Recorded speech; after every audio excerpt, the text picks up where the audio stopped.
All right. My name is Heather Gray, and the program is Just Peace, and I want to welcome you all to our program this evening. We're going to be talking about, actually, I sent out an email about this, Georgians fighting back. I'm going to ask my guests, does that make sense? Definitely. Absolutely. Absolutely. So I'm pleased to say I have here in the studio, I have Gerald and I have Wanda, and I'm going to ask them to talk about themselves. They have been taking part in demonstrations at Senator Perdue's office for the past few weeks, and we're going to get more details about that. We did have a discussion about this last week somewhat, and we're looking forward to get an update and more detailed information about these demonstrations. So Gerald is with the NAACP, and Gerald, I'm going to ask you to talk a little bit about yourself and your background. So tell us, you've been participating in these demonstrations. Okay, yes, I'm with the Atlanta chapter of the NAACP, and I'm also one of the co-organizers of the Atlanta March, which has become the Georgia Alliance for Social Justice. And we've been out there for 4 weeks straight, bringing our message directly to our Senator David Perdue, and a couple times to Senator Johnny Isakson, that we want to be heard. We want the voices of Georgia to be heard in this tense time with this new administration. So we've been organizing with the help of MoveOn.org and numerous New Georgia Project and numerous other organizations to get the word out that the people want to have a voice on what happens at the national level, but specifically what Georgia is going to do in response. So we've been out there mobilizing, and we'll continue to mobilize. And that actually was Gerald Griggs. So, Yes. Gerald, thank Griggs, you for yes. that. Yes, right. Okay. and Wanda Mosley, tell us about yourself. My name is Wanda Mosley. I work for the New Georgia Project. We are a nonpartisan civic engagement organization. I pause and I stumble because I think that most people know us best for our work in voter registration. Last year, we registered over 123,000 people across the state, but we really are more than just a voter registration organization. So, Wanda, how it says the New Georgia Project, so how new is it? When was it first created? So we really started in the civic engagement work in 2014 and then again in 2016. So we are still new. We're babies in this civic engagement world, unlike our colleagues at the NAACP who have been around for more than a century. But, you know, we are here, we're doing the work, and we're trying to make Georgia a better place for everybody. Wonderful. All right. So, Spookaway, do we have someone on the line? Is this Karen? Karen, are you there? Yes. Oh, thank you so much for joining us. So, now you've been a part of these demonstrations as well. Tell us about yourself, and we'll get more details about why you wanted to get involved as well. But what organization are you with, or are you with an organization? Tell us. Well, I'm not really. I wouldn't say that I'm committed to any particular organization. I think of myself as an ordinary Georgia citizen, an ordinary Atlantan who felt really motivated after seeing the results of the presidential election to get much more involved in what's happening politically, and to become more of an activist than I had been. So I think that's really impressive, and I want to tell you all, in the past month or so, I have gone to these demonstrations. Okay, so I went to the demonstration that took place on the day of the inauguration, when Atlanta was calling, some folks in Atlanta were calling for Atlanta to become a sanctuary city. Then I went to the Women's March, which is really quite remarkable. And then I went to the march at the airport, right? The rally at the airport. So in every single one of these gatherings, of these demonstrations, I was meeting people who had never been out to a march before. So Karen, you've got good company, let me just say. And I know you know that, right? I do, and honestly, it's amazing the number of people who really feel called to action and really inspired to do more than what they thought. I mean, my own personal perspective, I'm a working mom, I'm very busy, and I really thought that my vote was enough, and it clearly is not. And I'm very humbled. I'm very humbled by the situation that the direction our country is going in. And I feel very inspired to investigate and think about what does it mean to be a citizen, and what is my duty as a citizen. And I've really had to reflect on that. And I've met tons and tons of other everyday ordinary people who are doing the same, people who are in their 20s, who are standing up and doing things, and all the way up into people in their 70s who lived through this in other decades. And it's very inspiring. It's inspiring because we're not alone. You know, I think there are a lot of people who are really introspective and really beginning to do more as citizens and really claim that role in their lives. You know, it's really interesting. I know, Gerald, you want to say something here as well, but so in some ways we can thank the Trump administration for inspiring this in some ways. Yes. People coming out. Go ahead, Gerald. Yes, I think Donald Trump has done a great job of mobilizing the country. He just didn't realize he was mobilizing the country in a different direction than the one he wanted to go in. And so you see this at the Women's March, at the protests at the airport, at the Science March is coming, and of course the protests that have been going on around town halls at the local senators' offices. You've seen people for the first time who've become involved because they thought their vote was going to be enough, but now they realize civic engagement is more than just voting, and so it's inspiring to see the young faces, the middle-aged faces, and the older faces who've never been to a protest or have never been to a rally, to see what a rally is like, and then to start their own rallies and start their own huddle groups. And so that's real inspirational because the voice of the people, specifically here in Georgia, is becoming louder and louder and is drowning out the noise that's coming from Washington. Go ahead. Yeah, and I was going to say, just to piggyback on that, I had a new volunteer training this past Saturday, and I had 40 people who showed up to learn how to do voter registration. That's probably about the largest training that we've ever had, and each of those people, well, not each of them, but for the most part, they were all first-time volunteers, and they gave the same reason. They were all inspired by the current political climate, and they said it's not enough to just go and vote. And I think that speaks to where we are in our society. It really is not enough to just cast your vote the first Tuesday in November. People need to become more involved in every aspect of civic engagement, whether it's going to a rally, whether it's contacting your elected officials, going to a school board meeting, going to a city council meeting. People need to, and people are at a point now where they are more aware and more engaged, and I think that's where we are. You know, it's interesting. In the 1980s, I need to say that I used to work for Mrs. King. I directed the nonviolent program for her in the 1980s. And while I'm a great follower of the steps of nonviolent social change as advocated by Dr. King, I need to say that the movement in the South was started by young folks. Oh, yeah, absolutely. It was SNCC started and by CORE. young people. Yeah, college students College mostly. students. Yes. You know, sitting in lunch counters and stuff. It was the young people who said, no, look, we've had enough. We need to take a stand here. And that's what we've seen in the country in the past few years. Exactly. And I think it all started, and we need to give some credit to the young people in Ferguson, the Black Lives Matter, who's given us the model of how you do this new movement. I call it a new civil rights movement, the new engagement, when they were rallying around issues around police accountability with these police-involved shootings. And it just grew into something bigger and broader because we had a rise of hate in this country galvanized by Donald Trump. And now you're seeing the response of the American people, the 65 million that voted, and now the 80 million that want to be involved, because we are a country of diversity. No matter what's coming out of the White House, we are diverse and we are loving and we are kind, and we will show that loving kindness but stern reality that we're not going to take one step back. So no matter what comes out of the White House, we will have a response that he won't be able to deal with. And that's why we're trying to get people to come to the Resist Trump Tuesday, so you can see what a rally looks like, not what you see on TV. They always want to call them protesters. They're not protesters, they're patriots. They are standing up for that ultimate First Amendment right to free speech and to free assembly, and to make sure that their government is governed by them, for them, and about them. I just want to add something else as well, that Dr. King, there's often a misconception about what he did, right? And I think the misconception is that he was just out there marching in the streets, and nothing could be further from the truth, because the very first step of nonviolent social change is to determine what the problem is, then come up with some solutions, then you try and negotiate. If that doesn't work, then you go into direct action, then you start marching in the streets, and you go back again.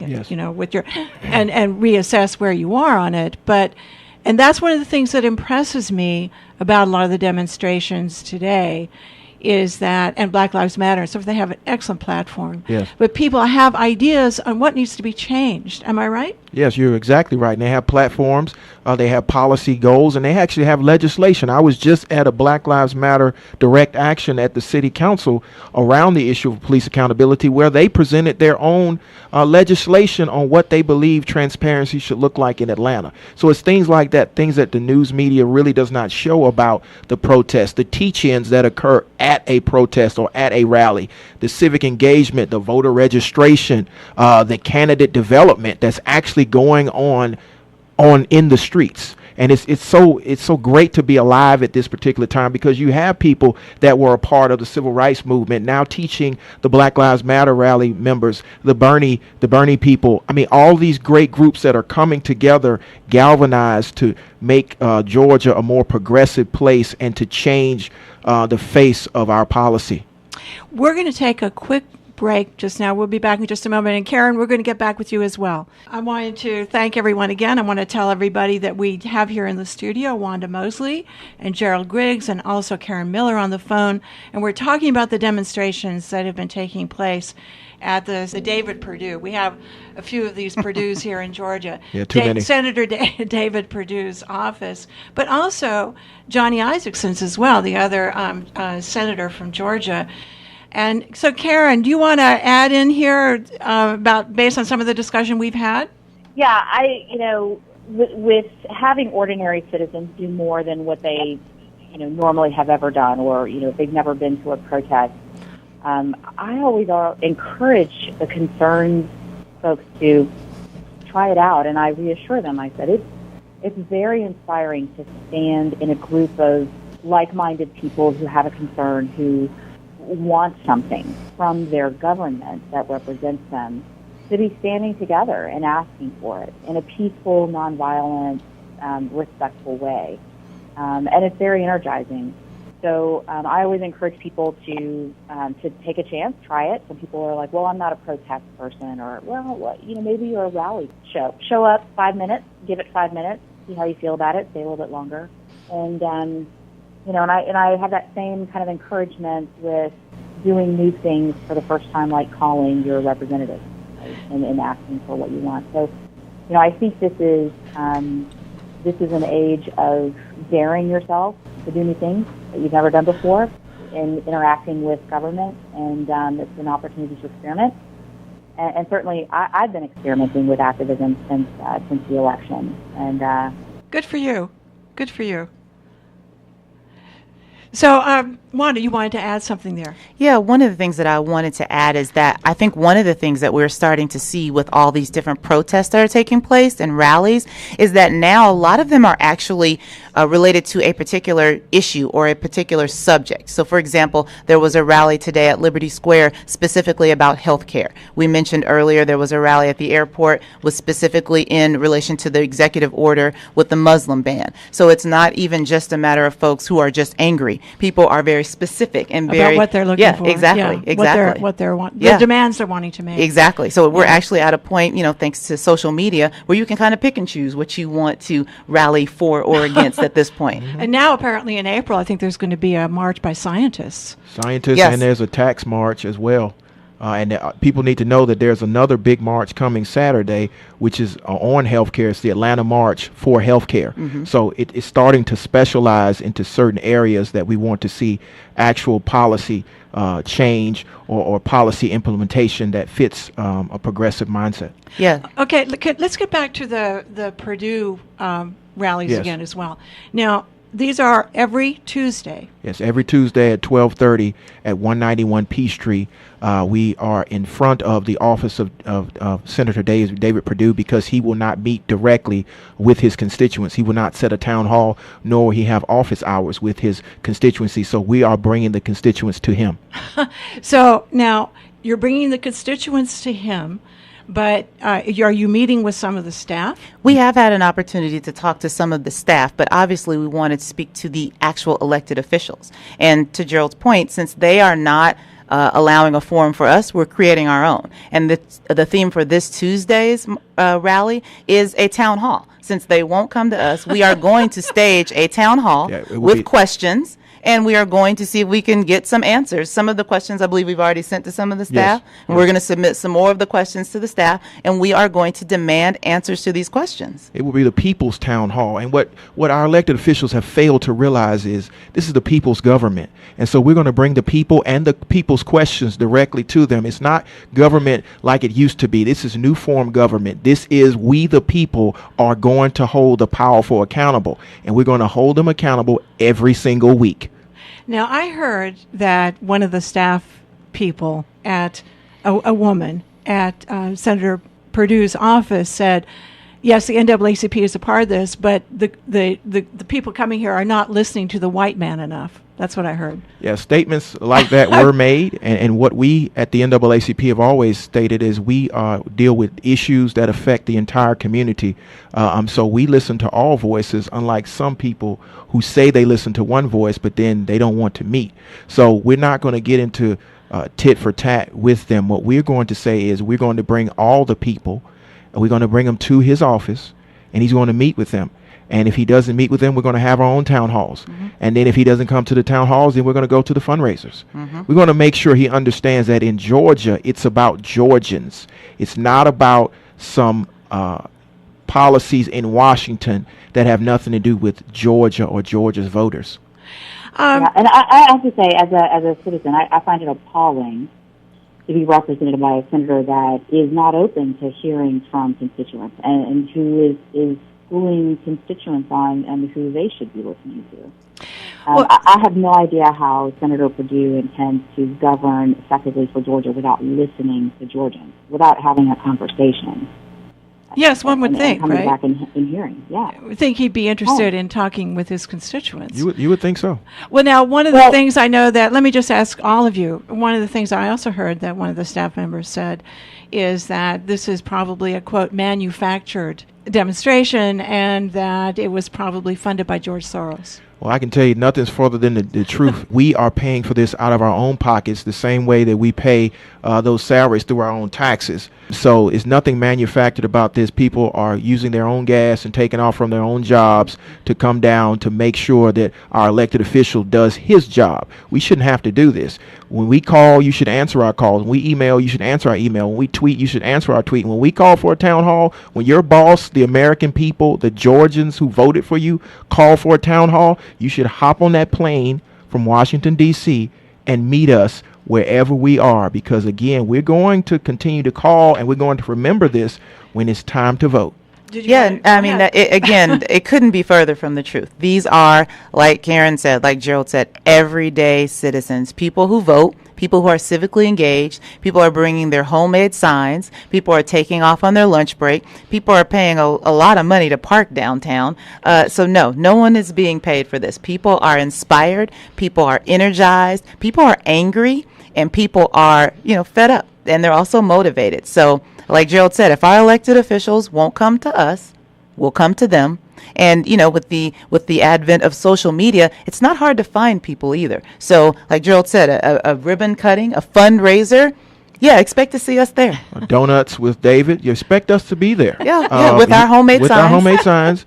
With our gas money that we pay for. With or without the donuts, right? With or without the donuts. We're going to have the questions, the difficult questions. And when you make statements on Facebook saying, that it's great that Scott Pruitt is now in charge and that has nothing to do with us, or some statements he made the other day with regard to the EPA, which was very dangerous. Who made those statements? Senator Perdue on his own Facebook. And so we're concerned about the direction that this country is taking. We're more concerned about the lack of pushback from our elected officials, specifically our senators. All right, let's just talk a little bit more about the demonstrations themselves now. It's my understanding these Tuesday demonstrations are taking place the first 100 days of the Trump presidency. Is that correct? Well, hopefully we won't have to go that long, but if we do, we will go the first 100 days, and we might have to go longer than that. Okay, fair enough. We are in this for the long haul. Okay. What they don't understand is we're in this for the next 4 years, in whatever fashion it needs to take, because people are genuinely, when you go to these events and you see the level of frustration, the level of anger, but the level of resolve. They brought Valentine's Day cards for their senator last week. We're going to have our own town hall with our own chairs this week. I mean, it's growing. It's becoming its own organism. It's great to see it evolve.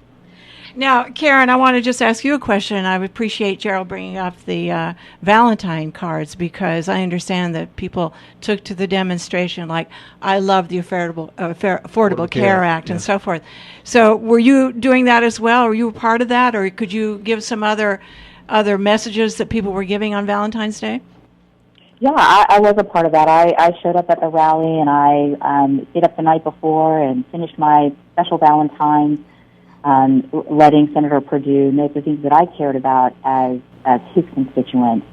And I also left a message saying I really care about senators who listen to their constituents, as a plea to please, have a conversation with us. And I was there on the street rallying. I was standing next to someone who had made a Valentine, but she had to run back to work after lunch, and she asked me to, help deliver it. And there were so many people there with their own special messages to share. That's good. What are some other suggestions? What are some other things that people were saying that they love? The EPA. Excellent. Yeah. Good. Public education, science, right. Women's rights. Right. A whole plethora of topics that are all under attack, basically. And the First Amendment. The press, yes, And the media, yes. The media, yes.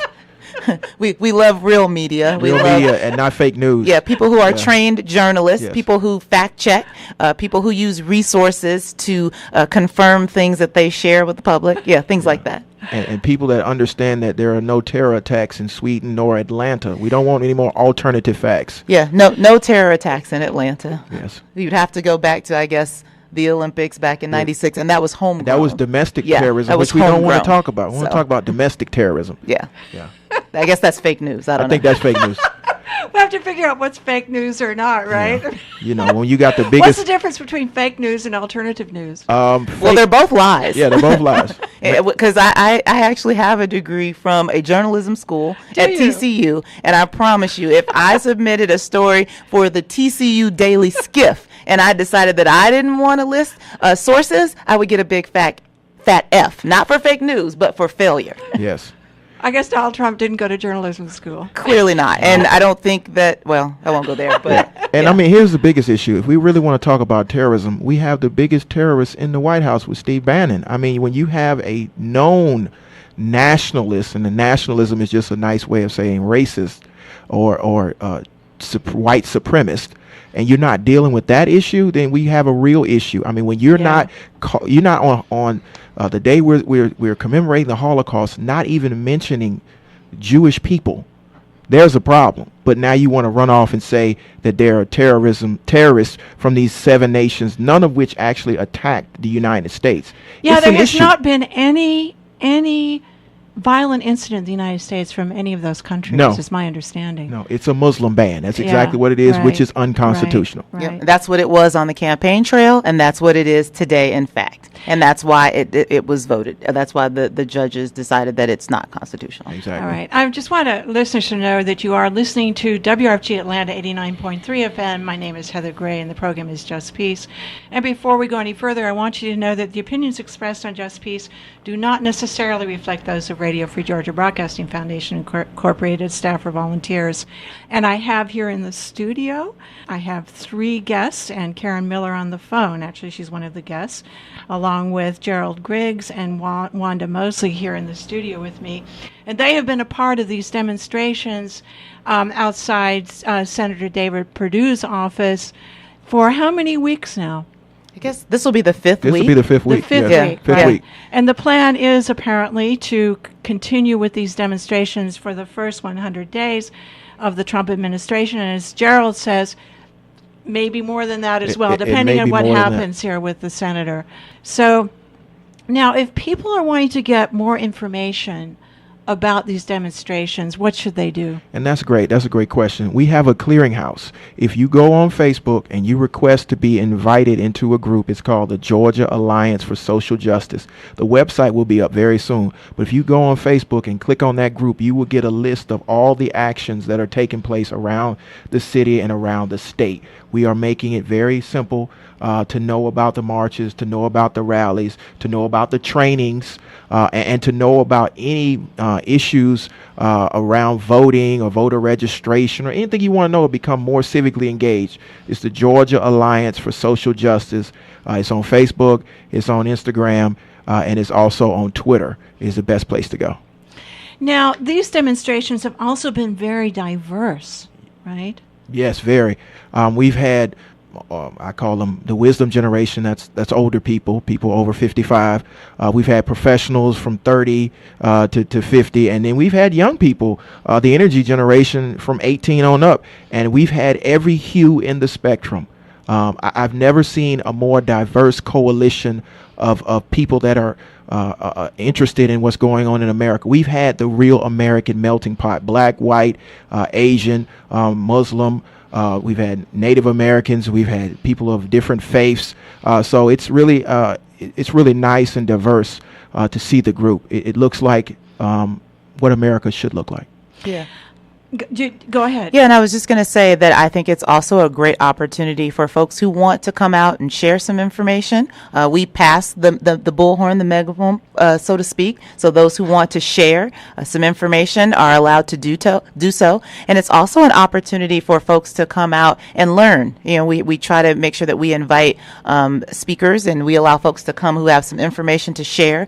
We also have an opportunity for folks to learn how to get involved. For me and my organization, the New Georgia Project, this has also been a way to get some new volunteers to serve as an outlet for folks who want to do something. And in the case of the New Georgia Project, it's all around voting and helping folks get registered to vote and becoming more civically engaged. And does the New Georgia Project have a website as well? We do. It's www.newgeorgia, Georgia is spelled out, newgeorgiaproject.org. All right, great.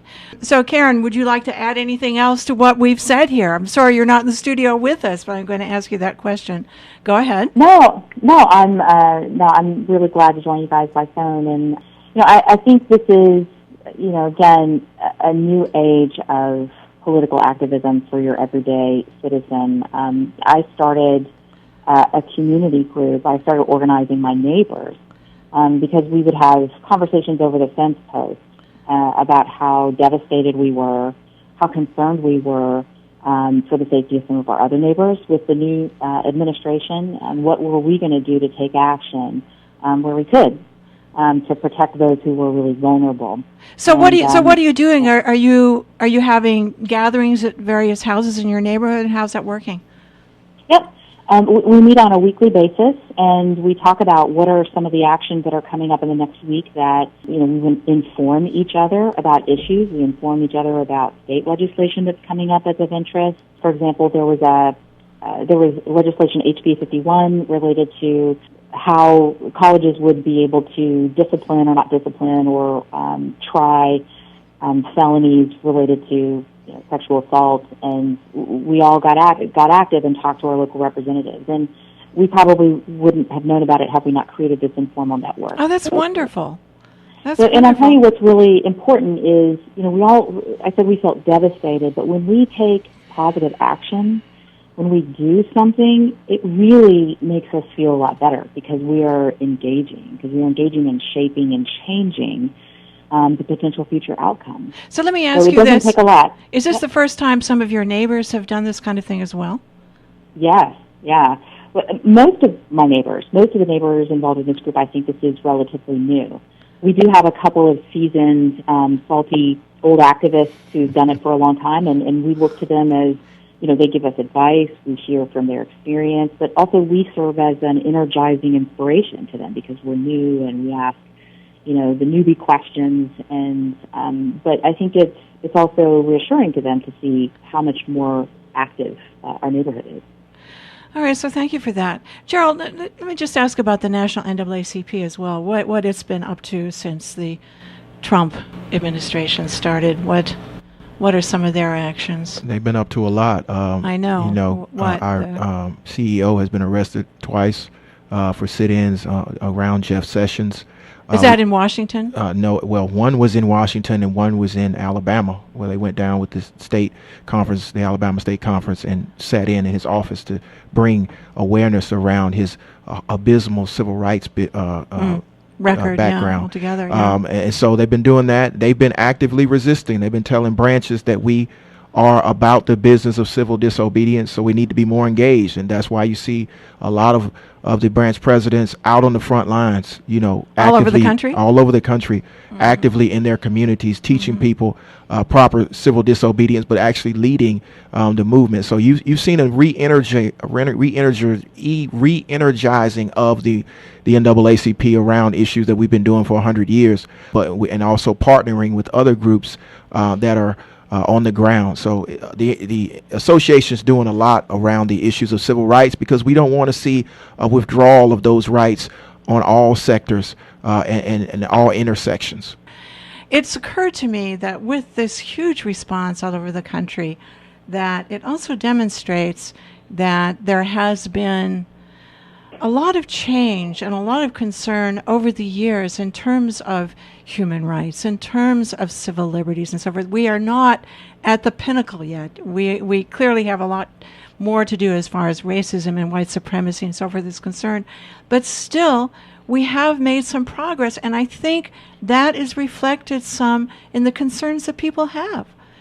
I'm asking a question, I guess. Yeah, definitely. I think we've come a long way with regard to issues involving race and gender, and a lot of our issues around sexuality. But I think the greatest fear that people have now is to see those advances to be withdrawn by this administration. Yeah, I know that, so exactly. Yes, in reflection of how far we've come a long way.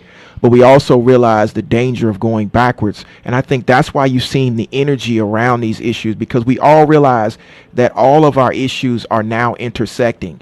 We all, and I say this all the time, we all may have come in a different boat, but we're all on the same, we're all in different ships, but we're all in the same boat now. And I think people are really realizing that. Whether it's issues around immigration, women's issues, African-American issues, LGBTQ issues, a whole host of healthcare issues, it's all there, and we're all energized and mobilized, ready to move forward in one step, in one direction, with a diverse coalition. Karen, let me ask you this question. What in particular concerned you? Why did you want to get involved in all this? What motivated you? Well, I would just say, when I didn't sleep the night of the election, and I was just very concerned, deeply concerned. I have a 5-year-old son, and I really was not sure how I was going to tell him that the bully won the election. I had no idea how I was going to explain that reality, and what does that mean for the world. And I think it's a life lesson. The disappointment is a valuable lesson as well.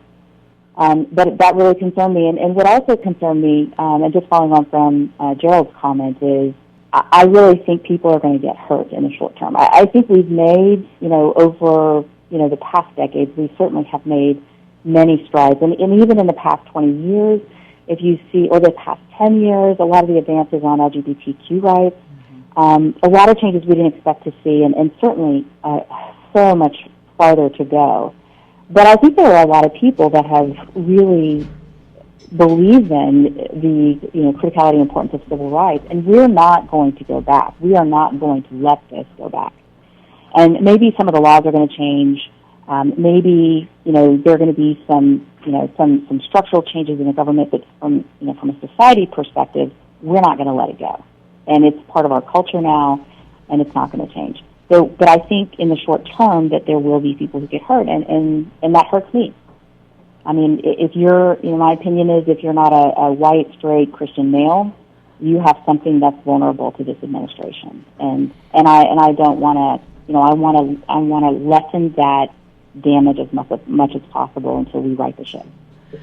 All right, good for you. So, Wanda, what about you? What motivated you? I think, some of the same things that Karen mentioned. Although I don't have any children, I do think about, nieces and nephews and the future and what kind of world we want to leave for them. And I also, too, recognize and understand that, this past election was quite shocking for a lot of people, and understanding that there would be a lot of people that needed an outlet for their pent-up emotions. And again, with the New Georgia Project, we are a civic engagement organization, and we want to teach and help people to understand the power that they possess as an individual, and teach them what it means to be a part of a coalition, teach them what it means to be more civically engaged, and give them opportunities to become more involved in the issues that are important to them. So I'm sure that what all of you all have said, as you know, regarding what motivated you to get involved in these demonstrations, has been echoed with the other demonstrators. Is that correct? Yeah, I mean, a lot of the concerns have been the same, but a lot of people bring their own personal stories of why they're getting involved. You know, a lot of people had different conversations with their children. A lot of people have concerns around health care for their parents or for themselves. And a lot of people were just turned off by the bullying tactics you saw in this election and the conversation that has shifted in this country that has put them squarely in the mindset of, I have to do something. And so I think the protest and ultimately the new organization and organizing that's going on has given them an outlet, and they are starting to see wins. I mean, when you can see the president's executive order eviscerated, when you can see cabinet picks taken back or not confirmed, you see that you still have a voice. And when you can see a president who needs to go on national TV and explain himself because he's feeling that there's too much pushback, you start to realize he's not all powerful. This is not a monarchy. This is a democracy, and we're seeing that democracy work in real time. Yeah, and I think that one of the things that really, I think, spurred on a lot of the protests and rallies was the fear of losing health care. I think health care was probably the issue that first got rallies started. And we heard so much on the campaign trail about repealing Obamacare, the first thing that's going to happen. Well, it's almost March, and we still have health care. So thankfully, I think that some elected officials are listening, because the whole idea of repealing without a replacement, I think, got a lot of attention and made a lot of elected officials maybe press the pause button for a second and say, maybe we should not rush into this without taking the time to figure out what we're going to do with the 20 to 30 million Americans who will be left without health care. And that's a lot of votes. So 20 to 30 million. Definitely a lot of votes. Yes. Definitely a lot of votes. We don't have a lot of time. We've got about 15 minutes left here. And what I would like to do is it'll probably be somewhat of a repeat of what all of you have said, but let's say hypothetically, and hopefully it becomes a reality, that there actually is a town hall meeting with the senator. So I'd like to know from you all, what do you want to tell this senator? What do you want for America? And I'm sure it's a repeat. Karen, maybe I'll start with you. What would you like to tell Senator Perdue?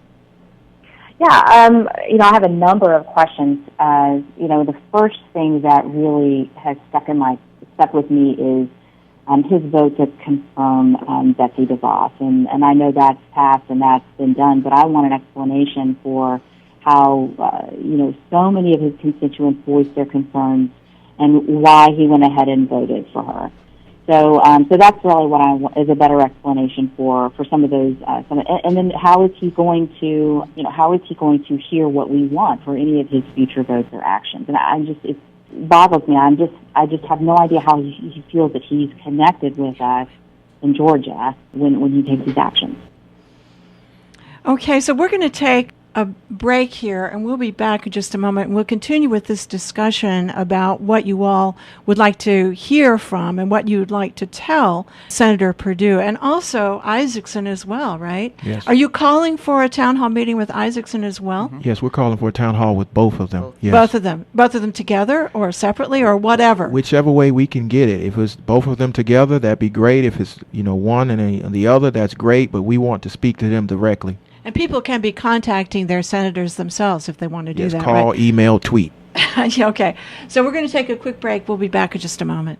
So now I want to ask you, Gerald, if you had this meeting, when you have this meeting, if and when you have this meeting with Isaacson and or Perdue, what do you want to say?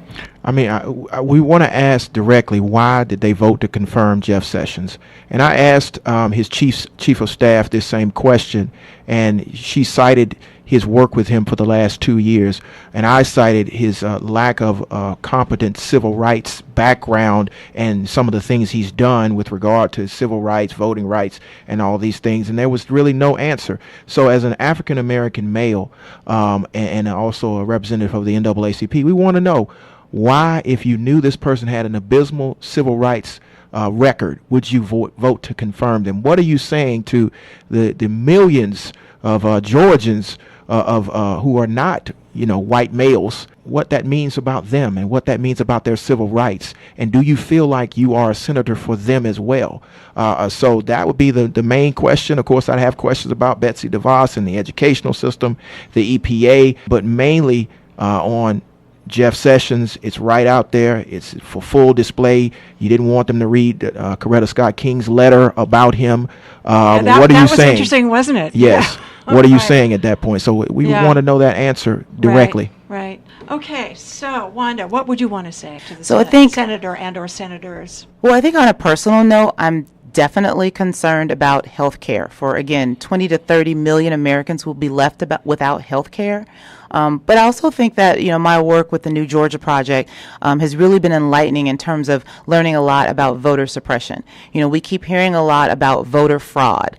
Folks, voter fraud is not a thing. Okay, the Brennan Institute did a study from 2000 to 2014 where they studied numerous elections. They looked at over 1 billion votes that were cast, and they found 31 credible incidents of voter fraud. So voter fraud is not a thing. But what voter fraud is a smokescreen to keep our attention away from voter suppression, which is a real thing, which happens every day practically here in Georgia.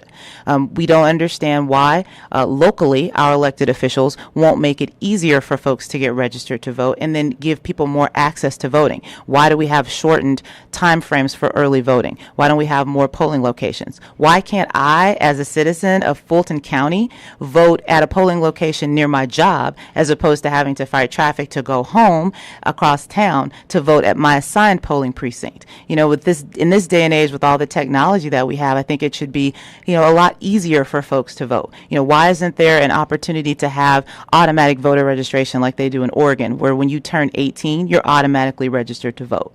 I just think that there's too much voter suppression that is not being talked about because of this smoke screen, this thing called voter fraud, which legitimately is fake news. I think, and the other thing I've mentioned probably a few times on the show as well, is that in Australia, if you don't vote, you're fined. I've heard that. I can't imagine living in a society like that. I think it's actually kind of cool. But, we have, again, we all have busy lives. We all have a lot of things that we need to do. But early voting is available. But again, we have a legislature that wants to shorten the time frames. We should have more opportunities to do early voting on weekends. Again, I should be able to, as a citizen of Fulton County, go to any of the, 100 plus polling locations.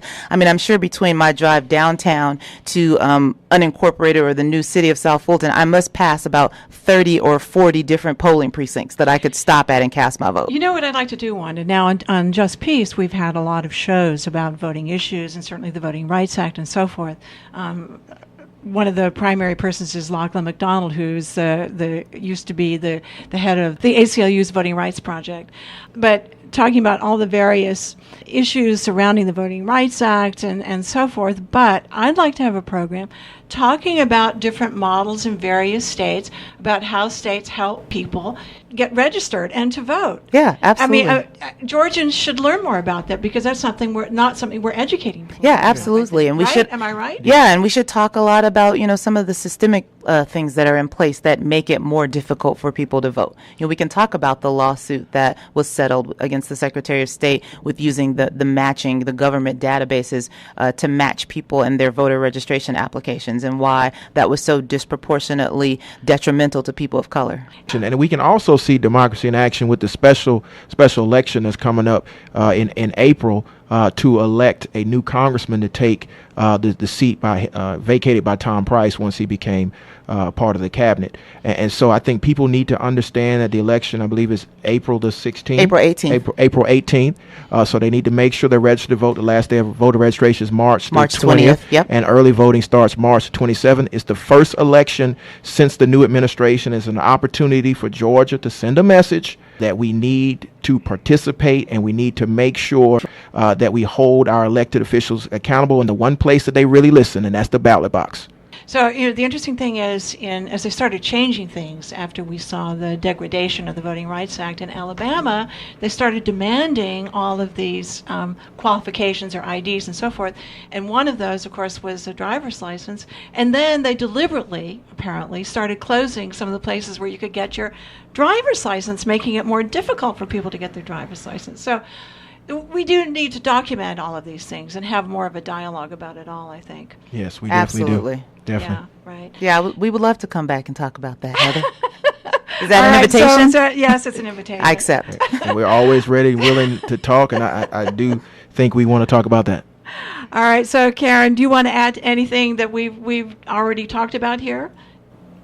No, I just I would encourage any listeners out there who are thinking about becoming more active to stick their toe in the water and take some action. And this special election in the 6th district is one opportunity to get more involved. And even if you're not in the 6th district, to help with voter registration, I would just encourage the listeners to take some action. Yeah, that's great. So let's hear again, if people want to join in these demonstrations at the Perdue office, what they should do, where they should go to get information. We will be at 191 Peachtree every Tuesday, 12:30 to 1:30. And on Facebook, Gerald? The Georgia Alliance for Social Justice will give you the clearinghouse of all of the protests all around the state.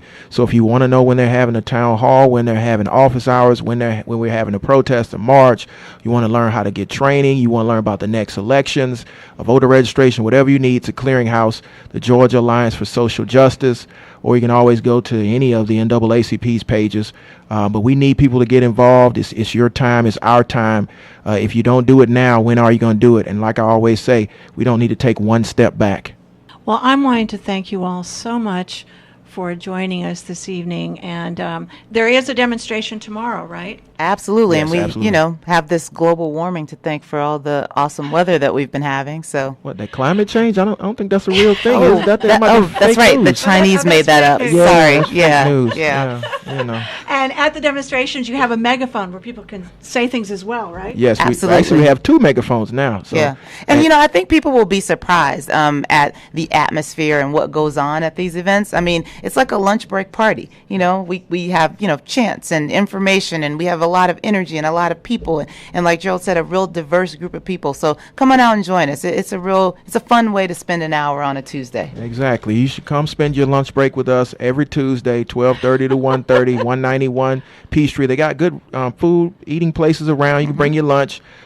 Make sure you bring your signs, and you can bring another megaphone.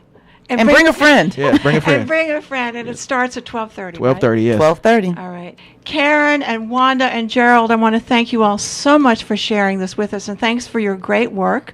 And I look forward to getting updates from you all about how these demonstrations are going, and I look forward to hearing what happens with this town hall meeting that will take place, right? Yes. Absolutely. The People's Town Hall. The People's Town Hall. The People's Town Hall. All right. So, and I'm going to ask everyone to stay tuned for Sebukwe and Revolutionary African Perspectives. Stay tuned. We'll be back next week.